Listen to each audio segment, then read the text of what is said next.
Can you actually say no to a company business dinner or a weshik here in South Korea? Today's topic of our HAJA episode, we're talking about one of the most controversial gathering here in South Korea, especially for employed individuals, and that's actually called weshik.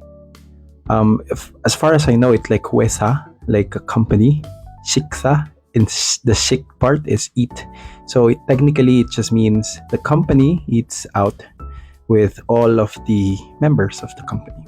So I had my weshik today, and it was for some of the two employees leaving the company, and we joined that weshik to celebrate their stay in the company and probably bid farewell for since in the upcoming days a lot of the people will be busy, so we will not be able to celebrate and do the weshik. So why is it very controversial? During the older days, people like companies go for weshik. There's this unwritten rule that you cannot say no to the invitation. That's one. Two is you cannot go home unless your boss decides to go home. So if the boss is still drinking alcohol, you have to drink alcohol. If the boss is still eating, you still have that feeling that you have to eat.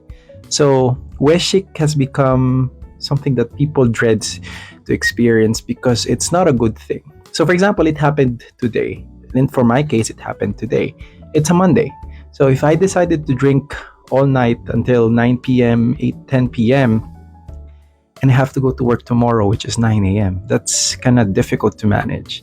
And it's expected that you will be functioning as if you're 100% tomorrow. And that's not the case for everyone. A lot of people, especially also for those in minorities in here in South Korea, with their religious restrictions, cannot really drink alcohol. And before, the case is you cannot say no. But I think times are changing and companies are evolving. With the rise of multiculturalism here in South Korea, it paved way for understanding different cultures, appreciation of like other restrictions, and this reflects to the changes in how companies implement these kinds of activities or weshik. Well, I'm not really sure with like for example if there's a Muslim in your company, but I think they're also implementing some changes in terms of the food choices and allowing people to just drink Coke Zero or Cola cider instead of drinking soju or mekju. And that's a good thing, actually. That's a welcomed change in development, and that's positive when it comes to how the Korean working life is evolving, which is very much welcome because, I mean, there's a rise of, in terms of number of foreigner workers here in South Korea, not just in factory but also in office, and that's very much important for them to take note. And again, weshik is not something that you should be scared of. It's something that you should take advantage of.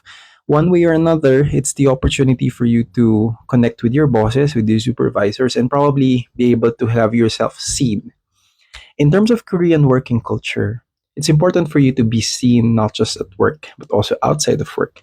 And when it comes to like a promotion, awards, they don't really just look with what you produce in the office. It's more of relationship you built, the presence you have shown. Like, are you available for the events? Did you show up during times wherein they need people to help manage events? Did you help in terms of formulating plans for Christmas, for events, for Chuseok, these things? And Weshik is also an avenue for you to show up and probably showcase some skills, communication skills you have, or if you have developed your Korean language, be able to express yourselves and join the conversation. For my case, I'm not that good in Korean, but the only thing I can do is like if I understood the discussion, I laugh, I respond, but it's a fun experience. You see different colors of people that you don't really see during working hours. Because when alcohol kicks in, this level of courage that they can speak to the bosses, that's fun to see and probably a welcomed change also in Korean working life. If you want to know more about life in South Korea, Global Korea Scholarship Program, everything about Korea, just follow my page. I share contents here in different social media accounts, and I hope you're getting more information about your possible future life here in South Korea. Anyways, bye bye.